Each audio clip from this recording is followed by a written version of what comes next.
pessoal, sejam bem-vindos a mais uma edição do Meeting Office.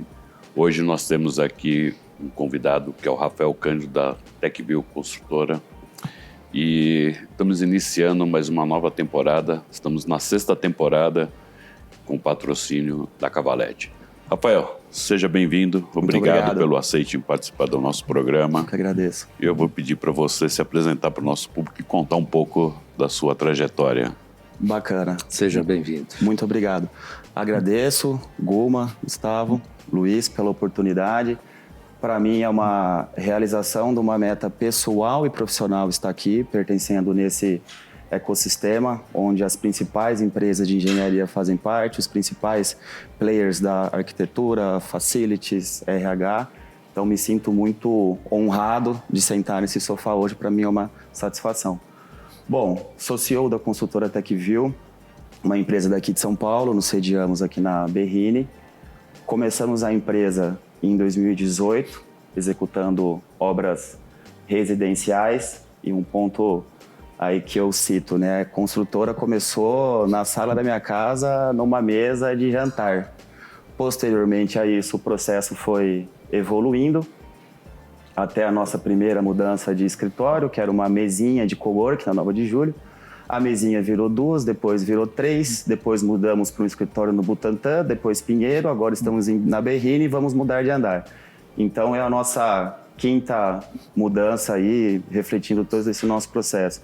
Hoje na construtora nós atuamos em 4 verticais, começamos na residencial. Diante de um cenário de pandemia tivemos que ter uma capilaridade maior de business, devido ao próprio mercado como estava. Pivotamos para a área de varejo, tinha um cliente nosso de franquia pet, na época ele estava com 5 franquias. E um ponto muito interessante, ele não se abalou diante do cenário de pandemia. Ele continuou o processo de expansão, mesmo dentro da pandemia. Hoje ele consta aí com 375 franquias. E a gente foi parte do início desse sonho dele, então para a gente também é muito gratificante nessa trajetória de empresa. Posteriormente a isso, acrescentamos as obras corporativas e as obras de área da saúde. Então, dentro dessas 4 verticais, a gente tem as especificidades da engenharia, as especificidades dos departamentos de compra. Acompanhamos os nossos clientes desde a etapa da prospecção dos imóveis até as entregas finais, gerando uma comodidade de tempo ao nosso cliente, que a gente tem um PM que acompanha a jornada do cliente, desde quando ele entra na empresa até o término dessa jornada, que é o encerramento da obra ali. Diante desse cenário, nós temos toda essa assessoria, essas consultorias para fazerem esses processos fluírem. Essa é a história da empresa, da onde veio. A sua formação? Sou formado em engenharia civil. Tenho 3 pós-graduações em eficiência energética, tecnologia da construção, 2 MBAs, um em estratégia de negócio e outro de gestão econômica da empresa pela GV. Isso é muito importante no nosso embasamento. A minha premissa técnica, né, trabalhei bastante tempo nas principais players de construção, Tecnisa, Gafisa, Brookfield, depois nas principais players atuais do mercado corporativo.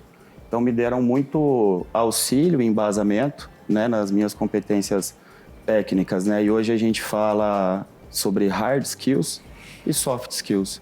Né? Os hard skills, o que são? É o que você aprende na teoria, na faculdade, no MBA, nas imersões, nas consultorias, nas assessorias de business, processo de mentoria e coach. E o soft skill. Soft skill que é a tua propriedade de articular o que você sabe. Então, muitas vezes a gente fala, a gente contrata a pessoa pelo hard skill e a gente a desliga pela falta do soft skill.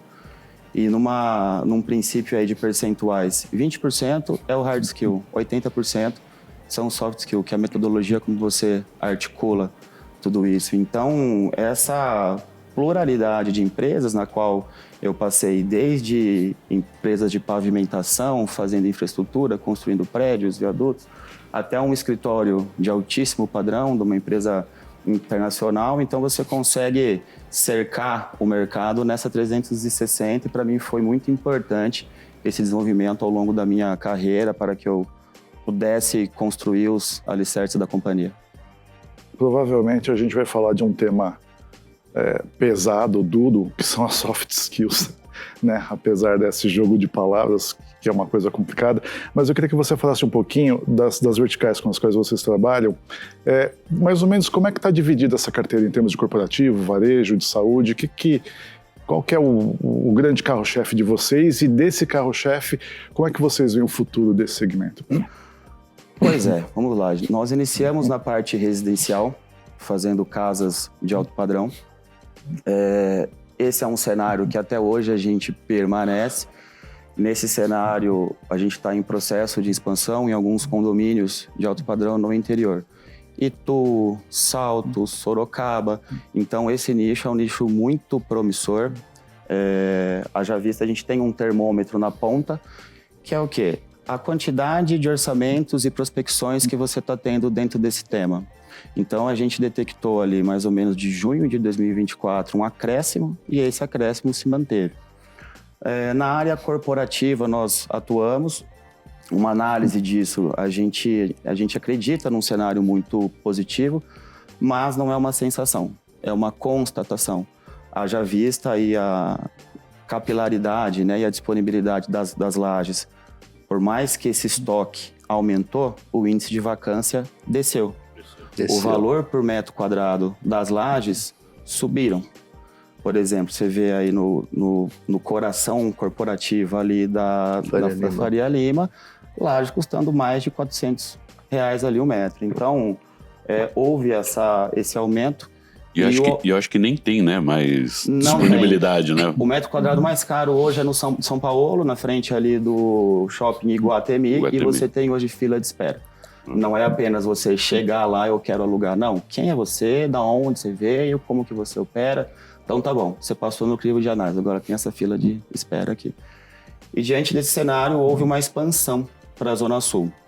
Então temos Berrini, temos Chucri Zaidan, então teve esse Chácara Santo Antônio, de uma certa forma a região de Pinheiros.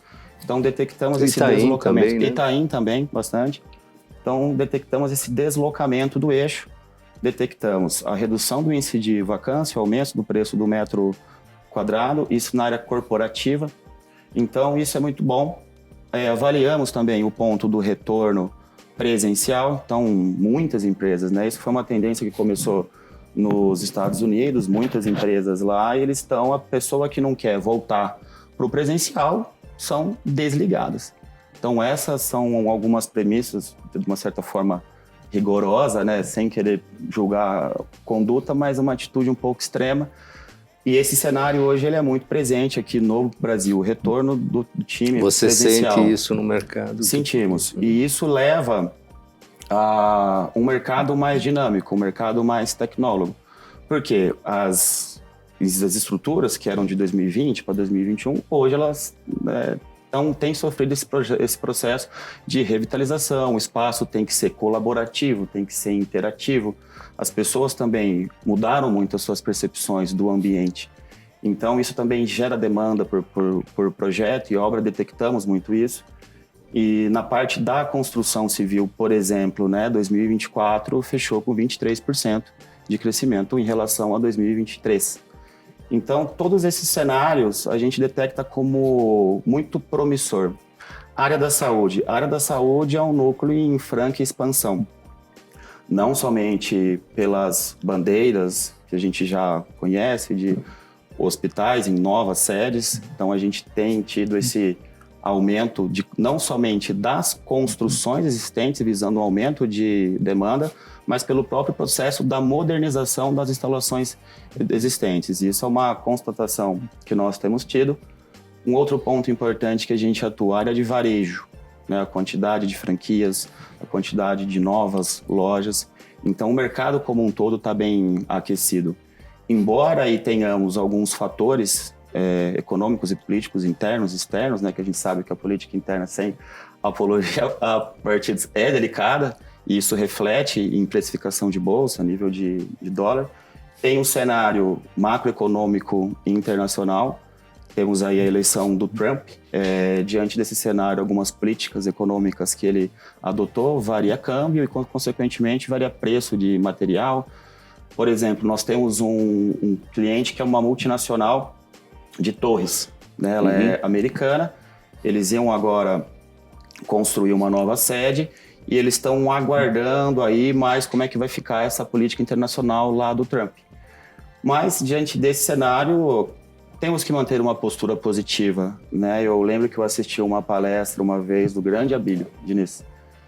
E aí ele estava participando e o pessoal perguntou para ele qual que é a tua percepção agora do mercado, do próximo ano que vai entrar diante das incertezas, né? Tem uma economia com possibilidade de recessão, influência externa. E aí ele falou, curto e reto, eu vou continuar acordando às 5 da manhã, vou continuar vendendo o melhor produto, vou continuar fazendo o meu melhor. Então, assim, a gente ter essa nossa... E o empreendedor tem que ter uma política de enfrentamento diante das adversidades, diante das situações não comuns, da gente ter uma ação positiva, realista. E é uma coisa que eu sempre falo para o time, né? Para quem é do bem, para quem quer o bem, consequentemente, ele acontece. Então, diante de todo esse cenário, acredito, com essas constatações, o mercado está em crescimento, apesar das adversidades, e tenho muita fé que teremos um bom ano próspero. Deixa eu fazer uma pergunta. Quando a gente fala sobre a absorção dos imóveis, né, do corporativo, você percebe, você opera também fora de São Paulo? Outros Sim. estados, tudo. Essa percepção também é nacional? Mas essa fora das fronteiras aqui de São Paulo é mais residencial ou corporativo também? Nós temos corporativo e área da saúde na região do Nordeste. Nordeste, Então, tá. nós temos um cliente muito importante, até recentemente foi capa da Forbes, e ele está num processo de expansão. Hoje ele vai executar 6 novas sedes em 6 estados. Então, ele tem esse processo de expansão, nós estamos atrelados a ele.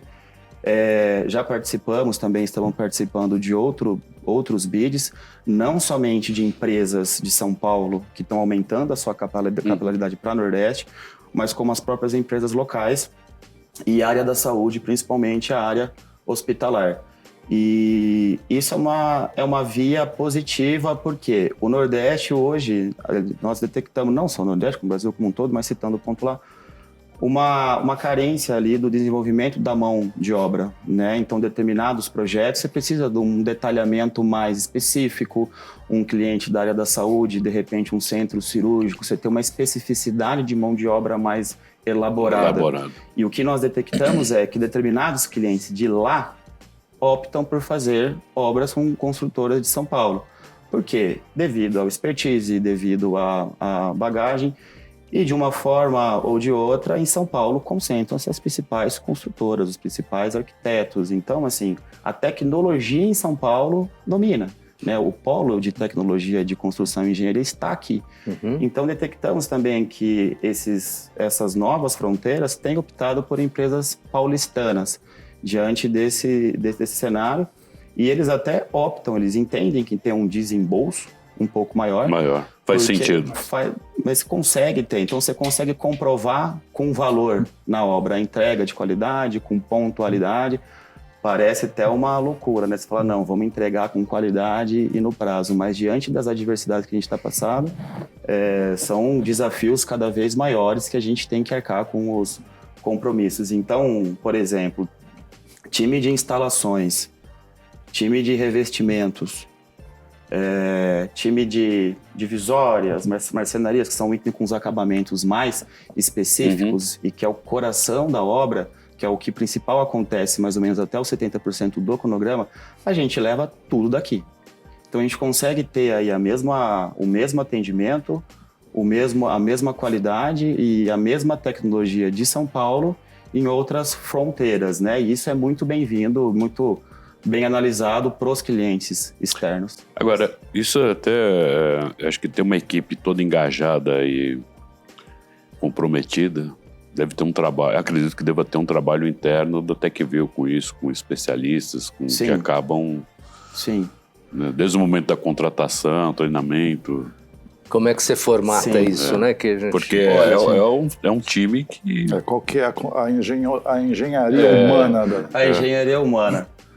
Rapaz, você sabe que isso é uma é um calcanhar de Aquiles, acredito que para todas as empresas, de todos os nichos, de todos os segmentos, né? 80% do sucesso de uma empresa estão nas pessoas. Então, onde que você tem que focar, desenvolver, treinar, capacitar elas? Muitas vezes a gente se preocupa muito com o número. Quanto vai faturar, quanto vai ganhar, qual que vai ser o teu EBITDA, vamos mudar para um escritório mais moderno, o que a gente vai fazer, para onde a gente vai. E a gente se preocupa muito com a planilha numérica. E a gente não se preocupa tanto com o humano que está atrás dela fazendo. E é muito interessante, Gu, essa tua pergunta, porque uma das minhas ideias, quando eu montei a empresa, algumas concepções ideológicas que eu tinha. Trabalhava numa líder de mercado e eu não conseguia tirar férias. Por quê? Sempre tinha um projeto. Aí eu era chamado no dia 23 de dezembro pelo RH, falou, tem uma condição especial para você. Você sai do dia 24 ao dia 1 e volta dia 2. Aí eu falei, legal. Especial. Especial. Qual que é o planejamento agora que eu consigo para tirar umas férias com a família e tal? Então eu falei, não concordo. Tudo bem, cada empresa tem a sua conduta. Se eu quiser mudar, eu tenho que montar a minha. Então isso também foi um decisor de águas, de tratar pessoas como pessoas. E muitas vezes o mercado trata a pessoa como número. Então isso é uma ideologia, você entender, capacitar, motivar e desenvolver. Isso gera uma sensação de lealdade do time em relação à empresa. Isso é muito importante, reflete nos nossos resultados. A gente hoje tem uma consultoria, né, uma assessoria comportamental, na qual ela trabalha 100% do soft skill. Então, basicamente, a gente acompanha o candidato desde quando a gente abre a descrição da vaga. Um ponto muito importante, a gente não tem contratado pelas redes sociais.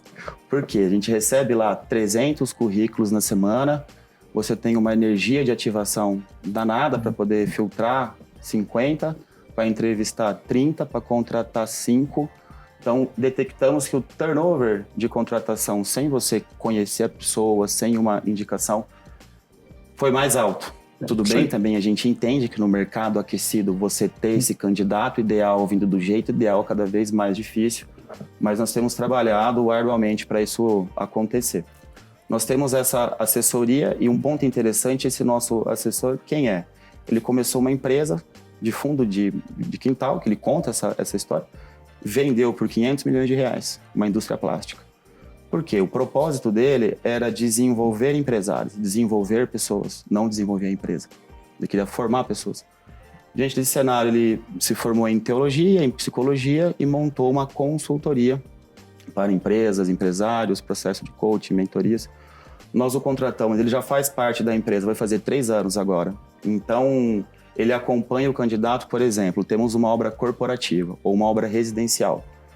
A gente puxa todo o soft skill. O hard skill já é um pleonasmo. O conhecimento técnico a pessoa tem que ter, isso é básico. Agora, o que ela tem de diferenciado comportamentalmente falando que vai agregar para o processo? E o que ele faz? Faz essa primeira entrevista, a gente mapeia o perfil da pessoa, se é uma pessoa de ação ou uma pessoa de planejamento.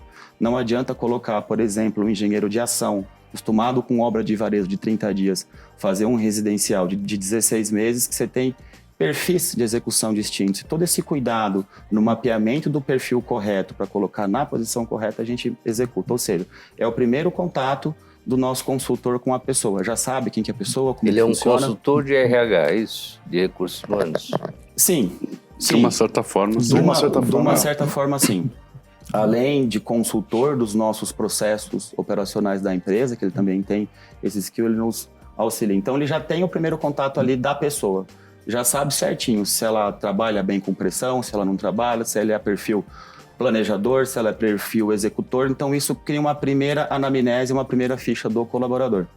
Avançando para as próximas etapas de contratação, a pessoa é contratada e ela é acompanhada quinzenalmente. Todo o nosso time hoje passa por uma consulta quinzenal, uma mentoria quinzenal. A gente acredita muito que o CNPJ só vai ser forte se o CPF for forte. A pessoa não pode estar com alguma decepção, com algum problema em casa, esse problema de uma forma ou de outra vai chegar na empresa. E é função nossa, do CEO, entender, interpretar e ver como que você consegue ajudar. Então ele tem essas mentorias quinzenais, diante desse cenário, todo esse treinamento dentro da empresa é dado. Então essa foi a primeira etapa feita. Segunda etapa, ele acompanhar esse candidato ao longo do processo, com mentorias quinzenais, ou seja, a política do copo vazio. Se tiver alguma intercorrência que está deixando esse colaborador descontente, a gente consegue resolver na hora. E um outro ponto muito importante, Gol, que a gente detectou, a gente até fez um benchmark no mercado, nós não encontramos empresas que estavam realizando isso. Além da gente fazer toda essa anamnese do candidato, nós estamos fazendo essa anamnese com os clientes. A gente apresenta esse plano no kickoff cliente, né? O cliente assina um termo de LGPD, na qual tem os dados todos protegidos, e esse match comportamental é feito entre cliente e engenharia. Ou pode ser gerenciadora, ou pode ser o arquiteto e a engenharia, ou seja, o responsável contratante acompanhando a contratada, a gente tem que fazer esse match comportamental e já colhemos bons resultados em relação a isso. Então, diante desse processo de desenvolvimento do capital humano, e quando a gente fala do desenvolvimento do capital humano, não é apenas o time. São os clientes, são os empreiteiros, é o time da engenharia, é o teu back-office inteiro.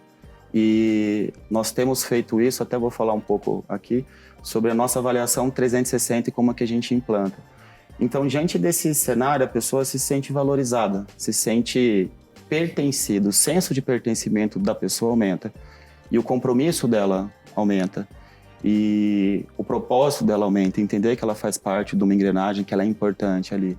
Então, diante desse cenário, foi um fator divisor de águas, é um processo que a gente startou há 3 anos atrás, começamos engatinhando, começamos evoluindo, começamos testando com pequenos pilotos, hoje está funcionando. Isso é muito até... Deixa eu te interromper. Isso é tudo a minha praia, você queria falar isso? É justamente, isso é tudo uma questão, uma parte, né, de onde o Guma está bem engajado com isso, bem envolvido, né? Eu tive agência de publicidade durante 20 anos e a gente teve durante os últimos 10 anos uma consultora interna. E é muito engraçado porque encerrei as atividades da agência em 2019 e nós estamos em 2025. 6 anos. E eu converso com as pessoas que eram do meu time, né? E as pessoas assim, que saudades da época da agência, né? Então você vê que se passaram aí... Cria um vínculo. Você passou 5, 6 anos, né, praticamente nessa jornada e as pessoas sentem isso. Então assim, quando o trabalho é bem feito... Repercute aquilo, né? E pessoas que, assim, elas estão fora, morando fora. Então, eu tenho uma que falou comigo agora entre o Natal e o Ano Novo, e ela está no Canadá. Então, ela novamente expressa isso, né? Foi uma jornada, um período muito bom. Mas é toda essa preocupação. Então, voltando ao Guma, que é bem dessa área, né, Guma? Bacana. De fato, você criar... esse grau de comprometimento, né, de você ter uma gestão, o pessoal fala de humanizada, como se fosse possível existir uma gestão que não fosse humanizada, né? Mas de fato investir em pessoas é investir no negócio, não tem jeito. Com certeza. Né? Os negócios são feitos por pessoas. Com certeza. Né? Eu fiquei com uma dúvida, quando você vai fazer, vamos chamar dessa anamnese aí com o cliente, vai muito além do briefing tradicional, né? Sim. E a receptividade está sendo legal, o pessoal está... não sei até o que você pode falar do que tem nessa conversa. Você percebe que também ajuda o cliente a entender algumas coisas dele também? Com toda certeza. Então, contextualizando o que você falou. Você cria um vínculo com a pessoa. Por quê? Você foi parte do desenvolvimento dela. Você acrescentou na vida dela. Ela entrou na tua empresa de um tamanho e ela saiu de outro. Sim. Então, essa diferença de crescimento, ela vai ser eternamente grata. E tem uma frase do Henry Ford, na qual ele diz: eu prefiro desenvolver a pessoa e ela ir embora do que eu não desenvolver e ela ficar. Então, isso é uma frase clássica que a gente tem usado lá na empresa. E hoje o mercado está muito concorrido no quesito. Inclusive, até acompanhei recentemente aqui lá na empresa, contratamos uma pessoa, ficou com a gente um tempo e depois veio uma outra empresa de fora, fez uma outra proposta e tal. Então, assim, isso me leva cada vez mais a crer que a pessoa que teve uma ascensão de carreira dentro de casa, que você investiu, que você desenvolveu, que Sim. você ajudou, ela vai ter o senso de pertencimento e a gratidão. Ela não, né, não que ela não vai fazer, mas a probabilidade, né, fica um pouco menor. E esse senso de gratidão gera uma energia positiva no business muito boa. Mas A carreira hoje cada vez mais é um acúmulo de experiência e de aprendizado. Né? Mas eu vou te contar uma coisa, assim, esses 20 anos de empresa acabam te mostrando algumas coisas. Minha ex-sócia na época, ela ficava até assim, um pouco chateada, né? Falei, poxa, Sim. a gente investe, a pessoa cresce, desenvolve, e aí quando tá perfeito, acaba indo embora. Mas aconteceu em vários momentos pessoas que foram embora, fizeram uma jornada fora e acabaram retornando com a gente. E teve um caso de uma pessoa que isso foi 3 vezes. Podia pedir música só para você entender. Já foi, voltou. Foi 3 vezes. Ele foi, saiu, foi para a agência. Mas o que é interessante é que, assim, eu lembro que a gente entrevistou, já faz um tempo na revista, um consultor japonês, ele já faleceu, que ele propunha mais ou menos um CRM de talentos, entendeu? Então, assim, o talento sai da tua empresa, você monitora. Então, assim, o cara fez tal projeto em tal empresa, tem tal habilidade, beleza, agora está na hora de chamar ele de volta. Né? Você, de uma certa forma, terceiriza o aprendizado dele pelo mercado. E aí volta. Justamente. Né? Então, assim, você tendo esse controle, esse acompanhamento aí é bem legal. E esse acompanhamento, perdão, me estender aqui, só é possível desde que você tenha esse vínculo. Sim. Senão também não adianta nada. Então, assim, eu nunca me preocupei com essa questão do colaborador sair, entendeu? Porque, de uma certa forma, não que você monitore, mas você cria vínculos que você acaba sabendo o que está se passando. E dependendo a agência é uma coisa muito dinâmica, dependendo do projeto e o cliente que entra, você precisa sempre de um profissional melhor do que talvez você não tenha interno. E aí você acaba buscando. Então, isso aconteceu por 3 vezes com a mesma pessoa. Olha só, que case interessante. É. Sinal que ela gostou do lugar e voltou. E foi para agências grandes, né? A gente fala em Macan, entendeu? DM9 na época, tudo. Olha então, só. Você sabe, contextualizando a pergunta do Guma, como que a gente aborda com o cliente isso, como que a gente explica, como que a gente põe na cabeça do cliente que isso é importante para a fluidez do processo. Para obra a gente já sabe que umas intercorrênciazinhas ou outras já acontecem. Muitas vezes é um ambiente de uma certa forma de pressão, de estresse, muitas vezes os ânimos da flor da pele, então a obra tem que ser prazerosa. Sim. E é isso que a gente acredita, é isso que a gente batalha para acontecer desde a jornada do cliente que a gente pensou, modularmente falando, como que a gente gera essa política de encantamento, como a gente gera esse clima fluido. No kickoff cliente, a gente já apresenta o plano. Já aconteceu um case também. O diretor falou, vocês são tudo doidos, não precisa, não vai responder nada, toca o pau aí para mim. E foi, tudo bem, não quis fazer. Mas teve uma outra cliente que ficou encantada. Falou, eu nem sabia desses meus traços. Ela não tinha passado ainda por esse passo a passo, achou fantástico. E para ela também foi esclarecedor, porque ela não tinha feito ainda. Ela falou, mas eu penso assim mesmo. Então a gente, no kickoff, explica o que a gente faz, como estamos fazendo esse passo a passo, qual que é a proposta de valor do processo em relação a isso, o que agrega, qual que é a nossa expectativa e para que vai servir. Então, quando você consegue explicar de uma forma clara que o processo vai fluir, que o processo vai funcionar, que o processo vai ter menos estresse, né? Então, assim, o cliente analisando, mais ou menos, a gente tem tido uma aderência aí dos seus 70%. 70%, 75% a gente acredita que vai melhorar esse número. E vou citar um case. Estávamos construindo uma casa num condomínio em São Paulo, 1.300 metros quadrados de área construída.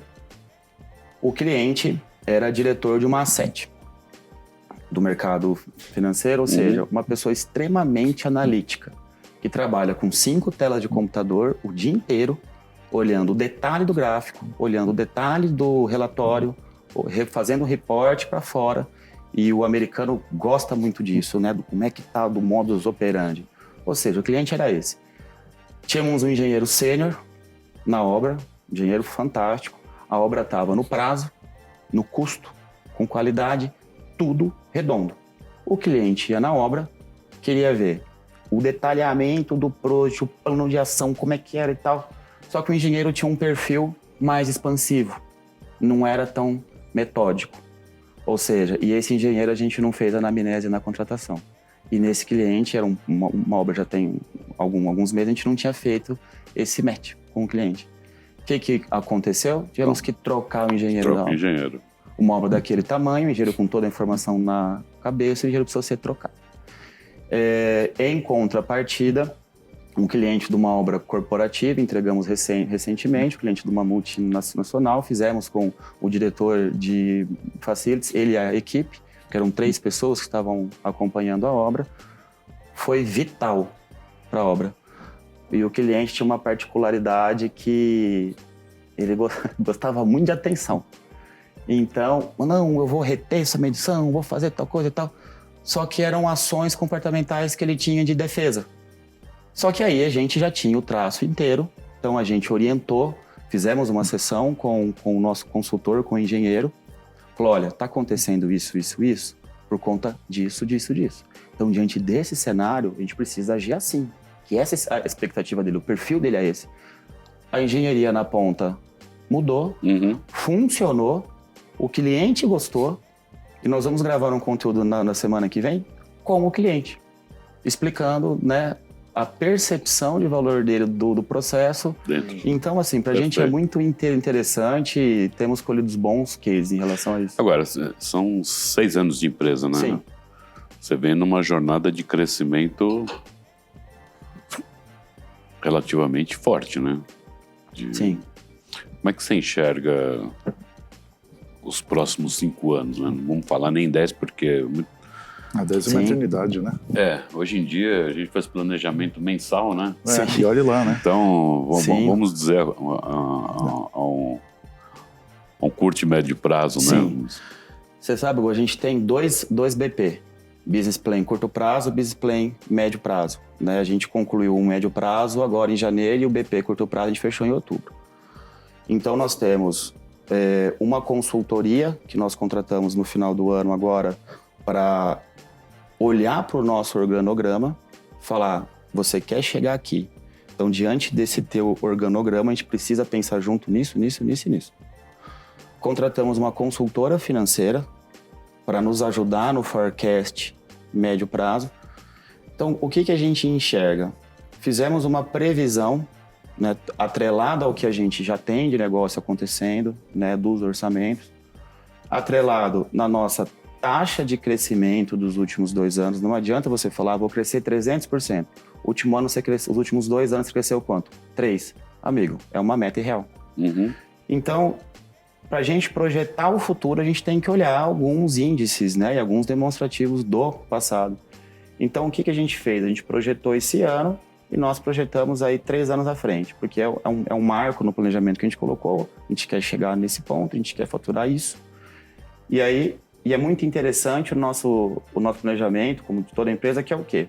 Você tem que ter a visão de futuro, aonde você quer chegar, se comportar como aquele dia, olhar para trás e preencher os gaps. Equipe, estrutura. Então, diante desse cenário, o que a gente fez? Temos uma projeção de crescimento de X. Beleza. Anual. Ok. Desmembra para faturamento mensal. Ok.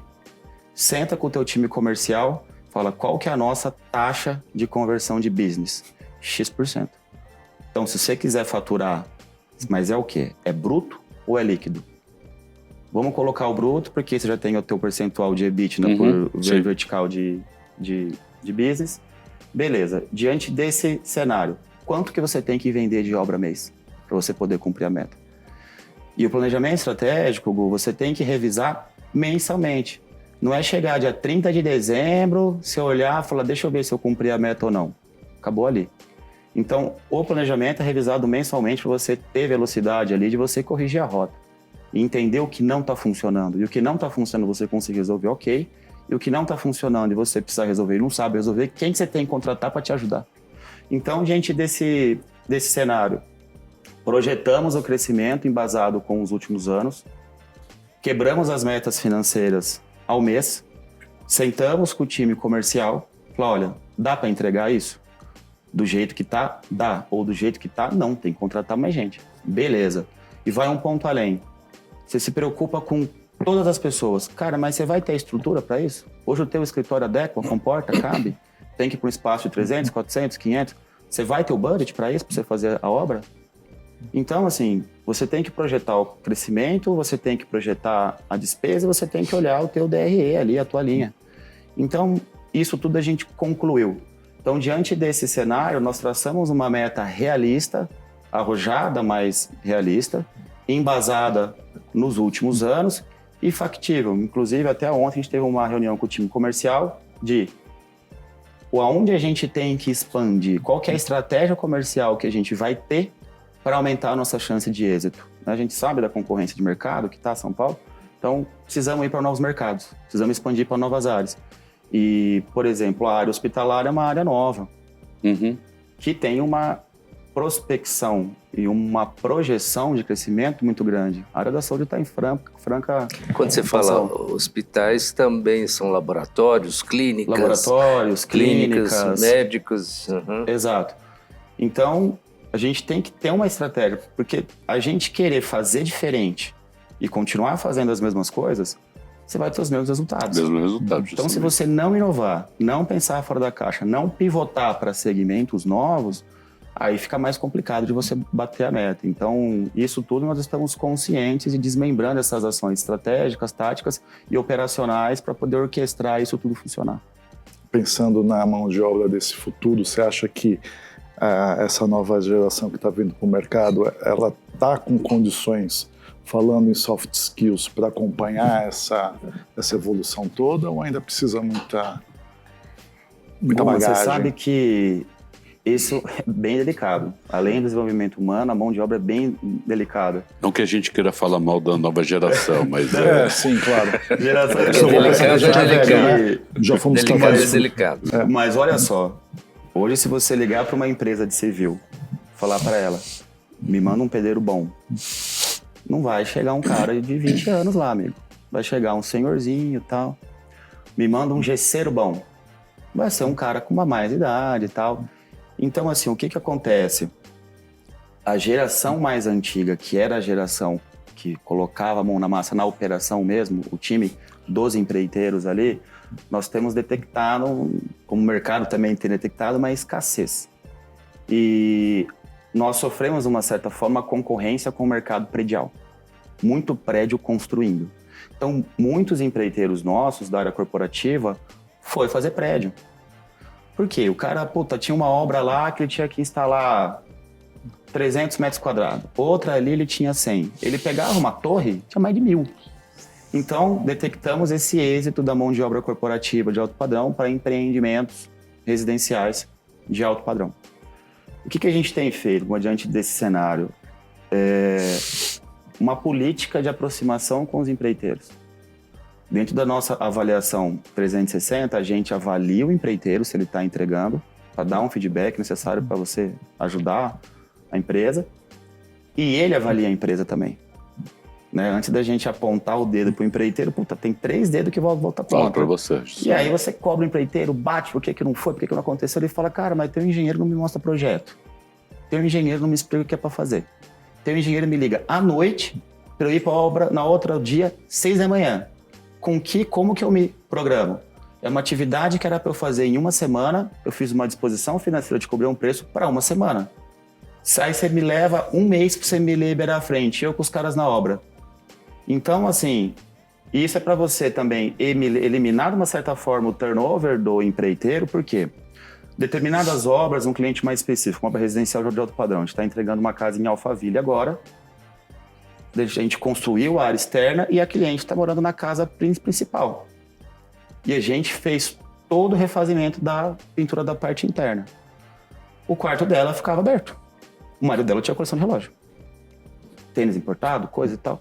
Então, assim, o pintor que ia trabalhar dentro da sacada, por mais que tinha um engenheiro, fechava a porta e tal, se o cara quiser fazer uma arte, ele faz. Então, quem que eu vou colocar lá para trabalhar, para atender o cliente dentro, com todas as particularidades. Tem que conhecer o cara. Sim. Ele era um pintor que trabalhava com a gente já há mais de 5 anos. Então, o que a gente acredita? Fidelizar o cara. Uma coisa que a gente tem feito. Aniversário das pessoas. O empreiteiro também. Dá uma caixinha de bombom. Tinha um eletricista lá pra gente, tomava umas pingas e tal.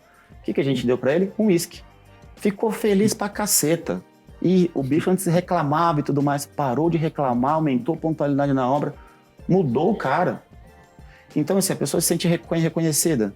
E isso vale muito a pena. Então, o que a gente tem feito agora também, né? Prospectado ativamente.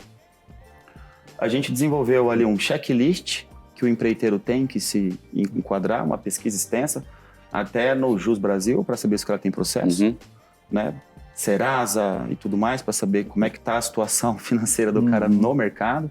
Às vezes o pessoal pega um CNPJ, lasca ele todo, abre o CNPJ, aí você vai puxar, tem vários CNPJ, não tem endereço. Opa, esse cara pode ter a conversa boa. Mas o track record, o histórico dele não é bom. Tá aqui, ó, suspeito, processo, né? Isso, suspeito. Eu não vou pagar o preço para poder testar. Então, diante desse cenário, algumas são ações que a gente tem implantado, né? A gente tem hoje uma pessoa dentro do escritório fazendo isso. Porque não adianta você projetar o crescimento sem você projetar a estrutura. Passamos já na empresa por isso. Os resultados não foram bons. O resultado financeiro não foi bom, o resultado com o cliente não foi bom, o resultado no clima da empresa não foi bom também. Então, se você não projetar uma coisa sustentável, não roda. Então, desde a prospecção da engenharia, aos empreiteiros, você tem que andar com as atividades em simultâneo. Só apontando uma coisa, essa semana eu estava lendo a Veja, e a Edna, que é da área de também CEO de empresas, algumas coisas, né? Ela diz uma coisa muito interessante. Todo ano ela ganha top, DH, né? Uma referência no segmento mulher, tudo, enfim. E ela cita um ponto muito importante, que diz assim, você quer pessoas boas e comprometidas e com resultados, estão acima dos 50 anos.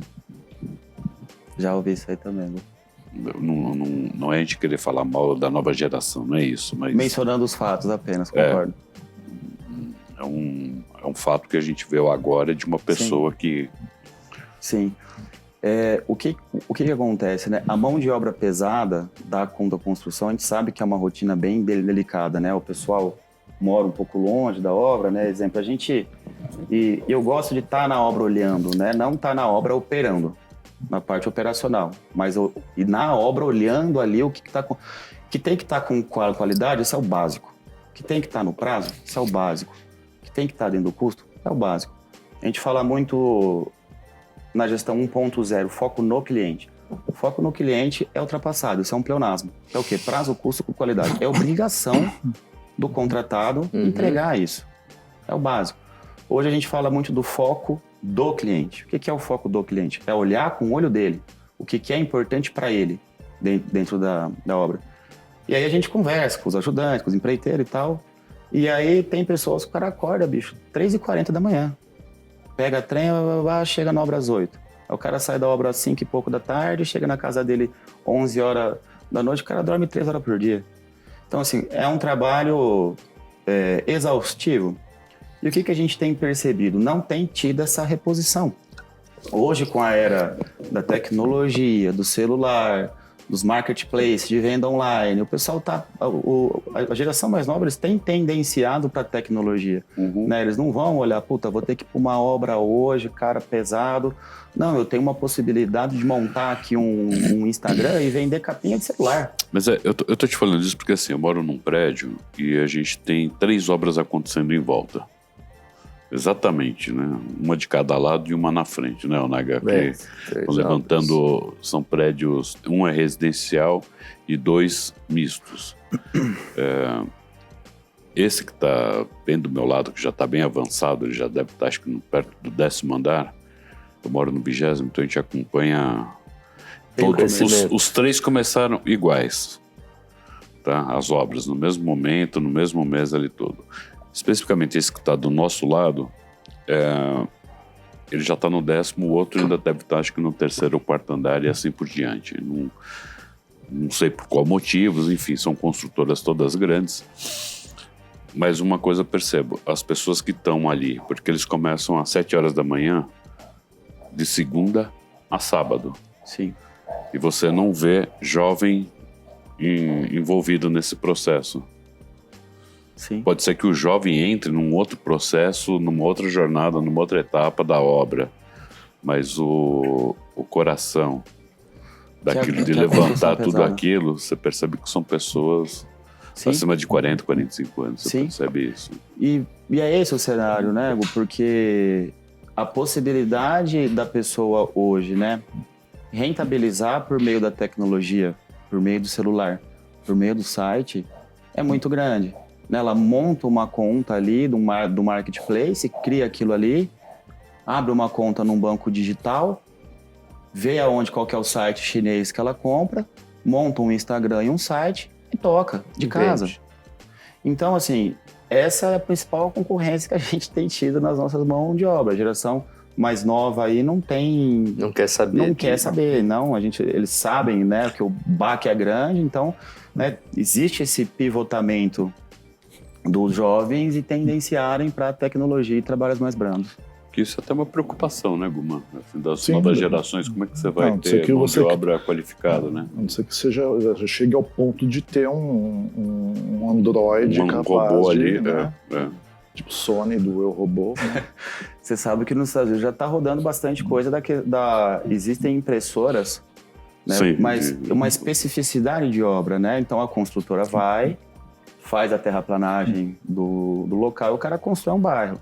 Soltam os radiers, né, que é aquela fundação horizontal, ele bota monta um trilho na rua, e esse trilho ele tem um movimento vertical e horizontal. Vertical para ir para a próxima casa e horizontal para trabalhar.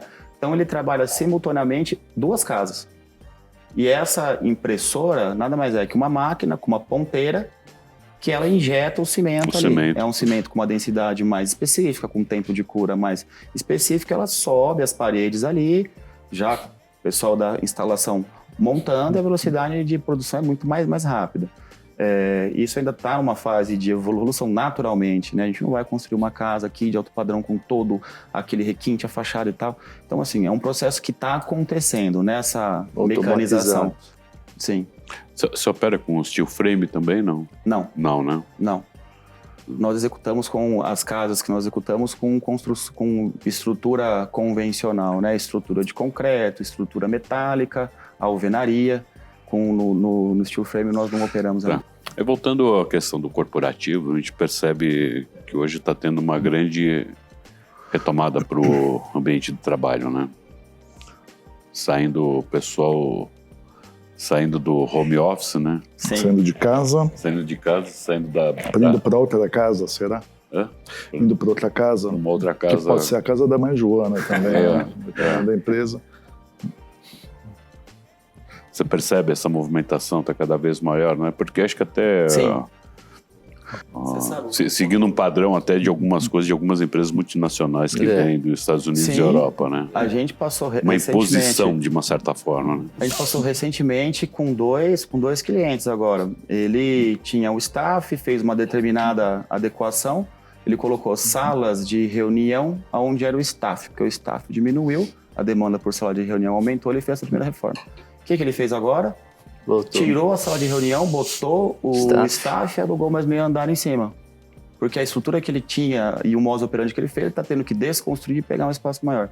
Então, esse movimento, ele acontece e acho que a cabeça pensante de como eram os escritórios ali, 19, 20, né?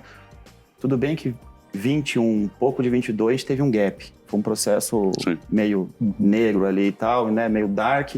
Então, agora que a gente está reestruturando de 23 para cá, a percepção do colaborador também muda, né? Ele tinha ali uma praticidade na casa, um conforto, lar, tal, o pet com ele ali, tudo. Ele vai para o escritório, aquele negócio e tal. Então, e as empresas têm entendido isso, né? As particularidades do colaborador também estão sendo atendidas. Justamente para quê? Para você ter um ambiente mais colaborativo, um ambiente mais inovador. Então, a gente tem detectado os projetos com áreas de descompressão maior, com copas maiores para dar mais conforto para o time. Então, isso é uma realidade. Espaços mais flexíveis, né? De uma certa forma, que a gente detectou também, os ambientes não estão mais tão compartimentados. Igual você pegar um staff, um monte de sala de diretor ali, sala de reunião fechada, um staff e tal. Então, hoje a tendência é mais o aberto, né? O ambiente mais colaborativo, né? A gente tem detectado também, os gestores querem estar próximo ali do time, né? E determinadas vezes a gente detecta ali, tem todo o staff e cada núcleo, o gestor está na ponta aqui do staff interagindo com o time, né? E eu acho isso super válido. Por quê? No home office, ali, a pessoa em casa, você não está olhando no olho dela ali o que está acontecendo. Então, a troca humana é riquíssima, né? Não somente dos gestores com seus subordinados, mas até mesmo entre o time. Deu uma desavença lá, quebrou um pau online. Tá cada um na sua casa. E o gosto ruim mantém. Puta, quebrou um pau lá. Chama a pessoa a tomar um café. Puta, ontem aconteceu uma intercorrência lá, você me desculpa da minha parte, me exagerei, mas o nosso propósito é o mesmo aqui, estão pensando bem da empresa, beleza? Beleza. Acabou aí. Então, a troca humana no ambiente colaborativo, né, presencial é muito maior. E dependendo do porte da empresa, que não estão com os procedimentos estruturados, você orquestrar aquele campo todo de colaborador remoto fica um pouco complicado de uma certa forma. Então, eu sou bem adepto do presencial. Você trabalha muito em parceria com arquitetos, escritores de arquitetura? Sem dúvida, Gu. Quando a gente opera nessas 4 verticais, nós não temos hoje arquitetos próprios, né? Já tivemos em um passado, agora não mais. Então, todas essas nossas verticais, a gente atua com arquitetos autônomos, parceiros. E ele é embarcado no começo do processo. Exemplo, um cliente procurou a gente agora recentemente, que é um escritório, para 200 colaboradores na Zona Sul.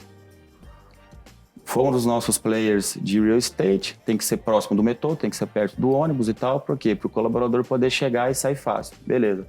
Diante desse cenário, chamamos um arquiteto corporativo parceiro, né, que a gente viu que tinha mais ou menos fit com o momento do cliente, uma pegada mais industrial, era um cliente novo, né, o pessoal de tecnologia, acho que o mais velho lá, acho que tinha seus 33, 34, então queria uma pegada moderna, com cor, com grafite, com forro aberto e tal. Então o que a gente fez? Nós embarcamos o arquiteto no começo do processo. Olha, tem esse processo, vamos junto, a gente desenvolve junto esse turn aqui, ok. E aí o arquiteto já participando junto com a construtora, fazendo sugestão de layout, algumas imagens, referência, a construtora em paralelo fazendo estimativa de preço de obra, fazendo cronograma de execução, auxiliando o cliente. Se compensa mais ele pegar um prédio mais antigo, pagar um aluguel menor e gastar mais na obra, ou um prédio mais novo, pagar mais no aluguel e menos na obra. Ou seja, todo esse ROI a gente auxilia o cliente. Junto com o arquiteto, a gente marca uma reunião com o cliente para apresentar, olha, o imóvel escolhido é esse, temos 2 opções, dentro de 5 opções, escolhemos 2, nesse cenário e nesse cenário. Nesse cenário, essas são as possibilidades de layout, isso é uma estimativa de budget, isso é uma estimativa de desembolso, isso é uma estimativa de prazo. Então, você cria um vínculo com o cliente, com o arquiteto, na concepção da ideia. E isso gera parcerias muito boas, né? Nós executamos isso não somente nos projetos arquitetônicos, mas como nos projetos técnicos também, elétrico, hidráulico, ar-condicionado, estrutural. Então, isso promove parcerias duradouras. Para a gente tem funcionado muito bem. Praticamente você não faz projeto dentro da casa. Não. Todos com arquitetos parceiros. Sim. Muito bem. Perfeito. Rafael, a gente está chegando ao final aqui do nosso bate-papo, dessa nossa conversa, né? Muito bacana em recebê-lo aqui. A gente já se conheceu há um tempinho aí, vários eventos juntos, né? Conto sempre com a sua presença, sempre, né? Muito obrigado. E quando é arquiteto, a gente pede para deixar uma palavra, né, Guma? O que é ser arquiteto? Mas como CEO de uma construtora, né? Como que você enxerga isso, né? Como que você se colocou... Se enxerga, né? Se enxerga, né? Como você está hoje, né? Como CEO, né? Você sabe, Hugo, que hoje o principal desafio é a gente engajar, motivar, treinar e desenvolver o time. E a gente entender o propósito tem um livro que eu li, depois passei para todo o time ler também, que chama Comece pelo Porquê, do Simon Sinek.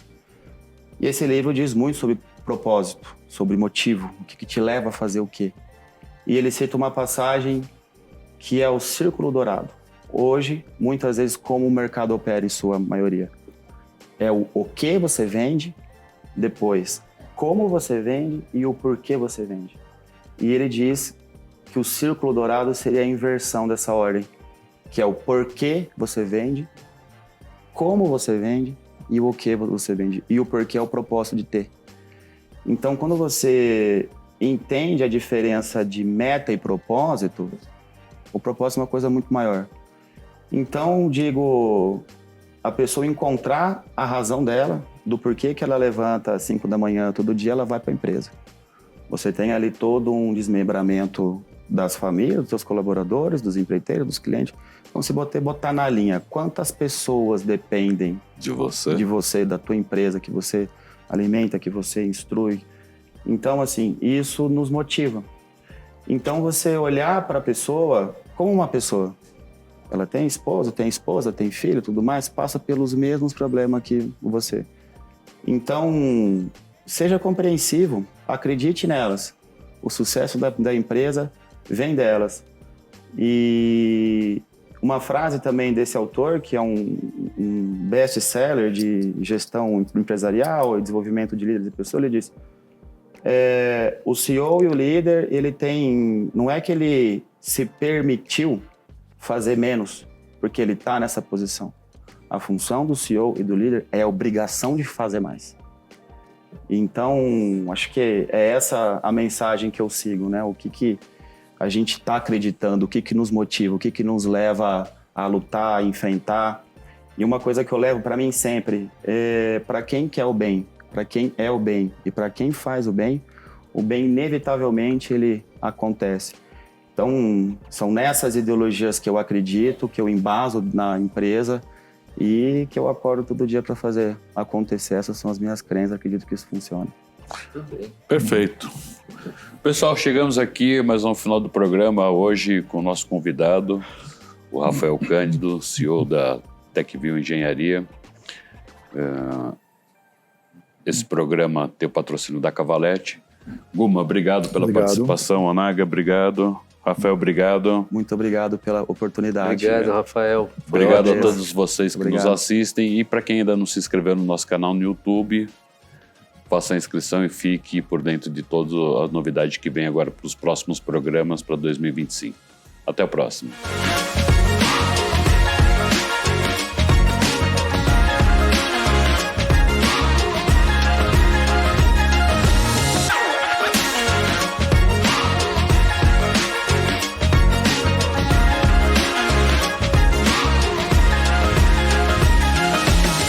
Cavalete, há 50 anos como suporte para suas conquistas.